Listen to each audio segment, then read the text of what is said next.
welcome to Recipe Terapsa, mga reseping pambahay na nagpapasarap sa buhay. Ayan, so ngayon ang recipe natin ay seafood.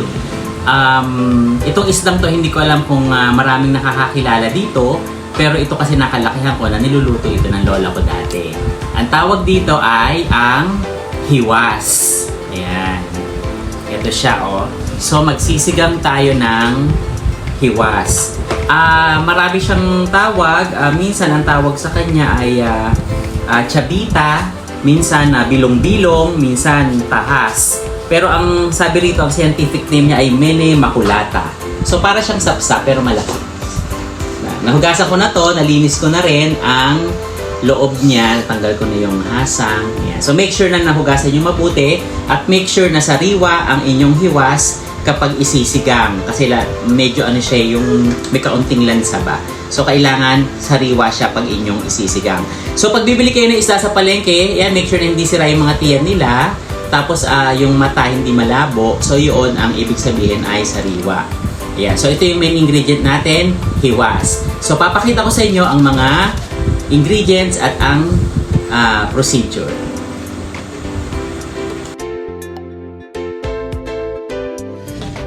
Ayan. So ito ang mga ingredients. Siyempre meron tayong kilong hiwas. Binili ko sa Pasig Mega Market. Butya ng Pasig Mega Market.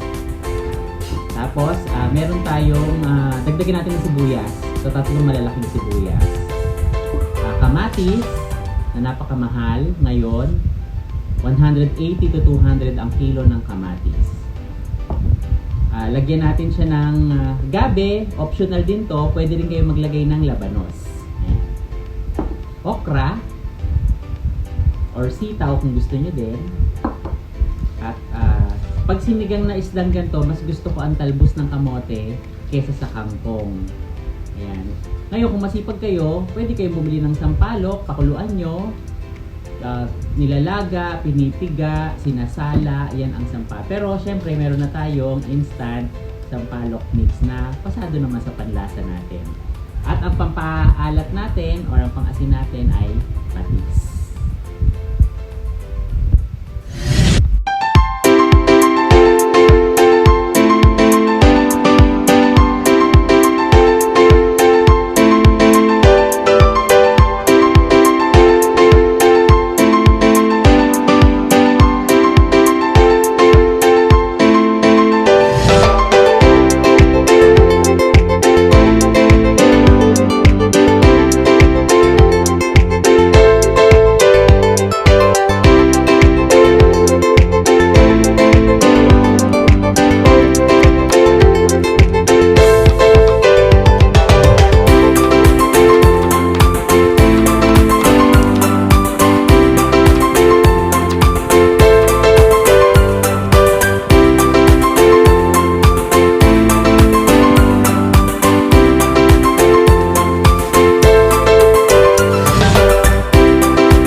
Ayan, so since ready na to lahat, nahugasan na natin, make sure na huhugasan nyo yung mga gulay. Actually, may question yung iba.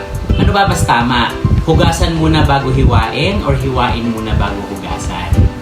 Ang natutunan ko sa lola ko, hugasan muna bago hiwain. Pero wala naman sigurong problema kung hugasan nyo uli, dahil siguro may sa sangkalan, hugasan nyo uli pagkatapos yung hiwain. So, walang problema doon. So, ayan. So, samahan nyo na ako magluto. Ready na lahat. Ayan, so nagpakulo na ako ng tubig. So, umpisa na natin ang pagluluto.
Ayan, so luto na ang ating sinigang na hiwas o chavita.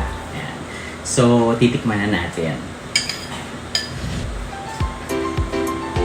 Actually, pwede rin itong lutuin sa sa kalamansi, parang pangat ba? Pwede rin sa kamyas.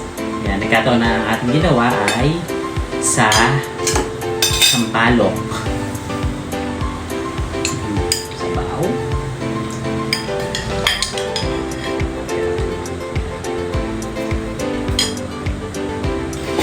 Ano muna?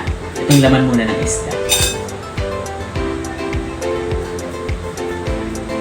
Ayan, masarap din itong isawsaw sa patis na may sili. Naku, makasarap.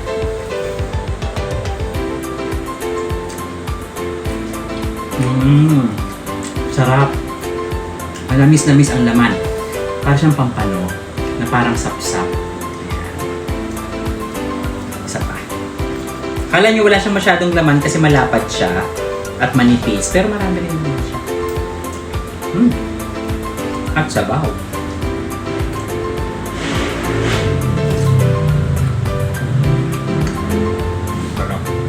Bagay na bagay sa panahon. Ayan. Wala muna tayong guest ngayon. Sana nagustuhan nyo yung ating recipe for today. Napakasimple lang niya. Ngayon na sa inyo na kung gusto nyo ng mas masarap na may patis at kalamansi at sili. Masarap talaga pag, lalo na pag may kanin. Ayan. So sana nagustuhan nyo. At again, don't forget to comment down below kung meron kayong mga suggestions or meron kayong mga request. Tingnan po natin kung mapagbibigyan yung mga request po ninyo. And don't forget to like, comment, share, and subscribe. Recipe Terapsa, mga reseping pambahay na nagpapasarap sa buhay. At don't forget to hit the bell button para sa ating latest na mga updates. Hanggang sa muli! Bye!